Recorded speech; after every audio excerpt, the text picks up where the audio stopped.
હાલમાં ગુજરાતની સ્થાનિક સ્વરાજ્યની ચૂંટણીઓનું એલાન થઈ ચૂક્યું છે અને હવે જે ઉમેદવારો જે ચૂંટણી લડવા માંગે છે તેમના માટેના ઉમેદવારી પત્રકો વિતરણની હાલ કાર્યવાહી ચાલી રહી છે। આપણે ઊભા છે નર્મદા જિલ્લાના નાંદોદ તાલુકાના મામલતદાર કચેરીના કમ્પાઉન્ડમાં ઊભા છે।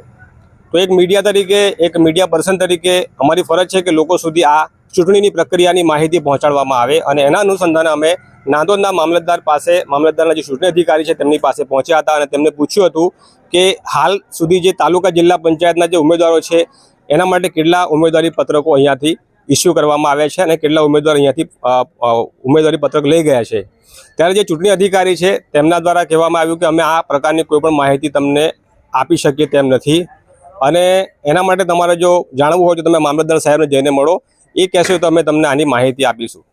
હવે એક સીધી સરળ સાદી વાત છે કે ચૂંટણી એક પારદર્શિતા સાથે કરીશું એવો ચૂંટણી પંચનું વાયદો પણ છે અને કહે છે અને દાવો પણ કરે છે કે મુક્ત, ન્યાયી અને સ્વચ્છ વાતાવરણમાં પારદર્શકતા સાથે અમે આ ચૂંટણીનું આયોજન કર્યું છે અને ચૂંટણીનું મતદાન છે અને જે બી પ્રક્રિયા છે તેને પાર પાડીશું।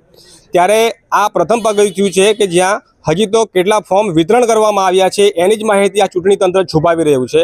મામલતદાર પાસે અમે જ્યારે ગયા ત્યારે તેમના તરફથી એવું કહેવામાં આવ્યું કે હાલ તમને આ પ્રકારની કોઈ માહિતી અમે આપી શકીએ તેમ નથી। જ્યારે ફોર્મ જમા થશે તો કેટલા ફોર્મ જમા થયા છે એની માહિતી અમે તમને આપીશું, પરંતુ હાલમાં તમને કોઈ ચોક્કસ આંકડો આપી શકીએ તેમ નથી।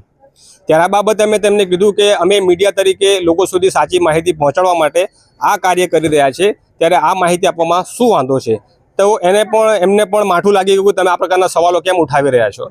તો હાલમાં જે ઉમેદવારી પત્રકો કેટલા લઈ ગયા છે નાંદોદની તાલુકા પંચાયત અને જિલ્લા પંચાયતના જે કંઈ ફોર્મ છે, જે કોઈ બેઠકો છે એના ફોર્મની કેટલી સંખ્યા છે એ જ કહેવામાં નકારી દેવામાં આવ્યું કે અમે તમને કહેવા માટે બંધાયેલા નથી। એની સરખામણી કરીએ તો જે પ્રાંત અધિકારી છે નાંદોદના, ત્યાં અમે પૂછવા માટે ગયા કે નગરપાલિકાના કેટલા ઉમેદવારો ફોર્મ લઈ ગયા, તો તેમના દ્વારા એક આંકડો આપી દેવામાં આવ્યો કે ભાઈ 200થી આટલા વોટ, આટલા જે ઉમેદવારી પત્રકો છે તે ઉમેદવારો અહીંથી લઈ ગયા છે અને માત્ર એક જ ફોર્મ અત્યાર સુધી પરત આવ્યું છે। હવે પરત આવવાની જે ફોર્મની પ્રક્રિયા છે તે 11 તારીખ સુધી ચાલવાની છે।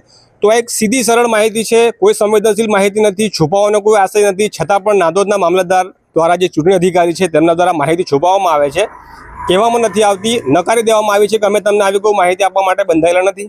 તો આ ચૂંટણી તો સામાન્ય ચૂંટણી છે, સામાન્ય લોકો માટેની છે અને આ લોકશાહી છે, તો લોકશાહીમાં તો બધાને માહિતી જાણવાનો અધિકાર પણ છે।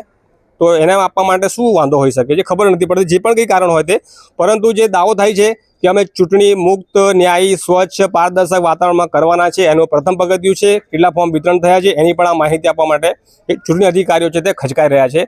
આગળ શું થશે કોને ખબર? આ જ પ્રકારના ન્યૂઝ અને અહેવાલ માટે નર્મદા લાઈવ ચેનલ સાથે જોડાયેલા રહેજો।